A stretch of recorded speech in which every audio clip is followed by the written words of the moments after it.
A member of the YPG's Executive Council, Erhab Arman, codename Bergsweden Mush, was neutralized in a pinpoint operation carried out by the Turkish intelligence organization in Syria's Ain al-Arab, which is also known as Kobani.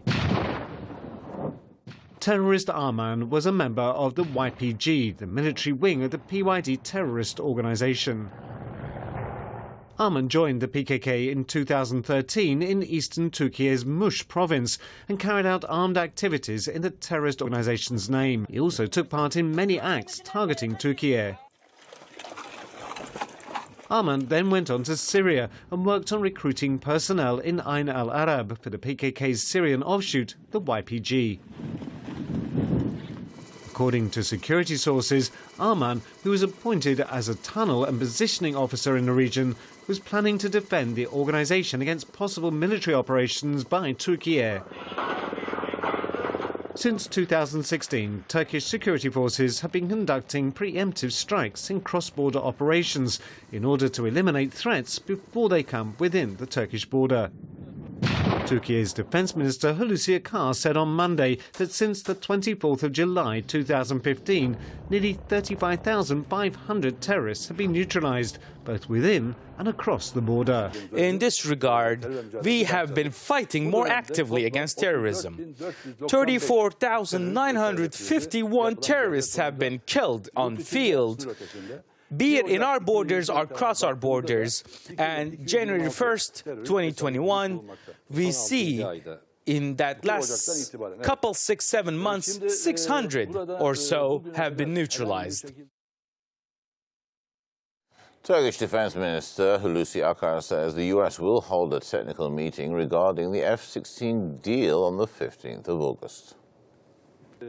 In the next upcoming August 15th, there will be a meeting in U.S. in terms of F-16's acquisition. Our friends, our ministers and the counterparts in U.S. have been in dialogue, and Mr. President have been in dialogue with Mr. Biden of the United States, and we've seen there's a positive, supportive message given, and we have all iterated the importance of this deal. Mr. Erdogan has welcomed, offered hospitality and listened to the worries of guests and always focused on solving problems by ourselves.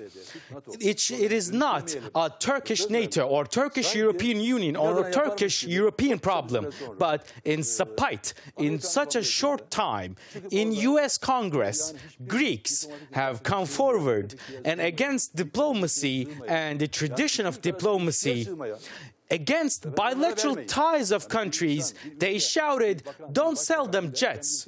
You know, a minister, a delegate may go to the lobby and talk about acquisition of equipment for their sake.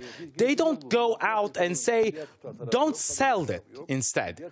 This is really incomprehensible from the Greek side, and it has been a most foul attempt, and the Congress have put some conditions forward following the Greek action in the delegate, and of course conditions were set.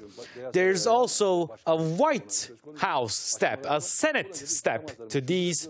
Our contacts are in talks, and in a comprehensive manner within the orders of our president, we've went to the White House, to the Congress, to express our disturbances and our wishes and conditions.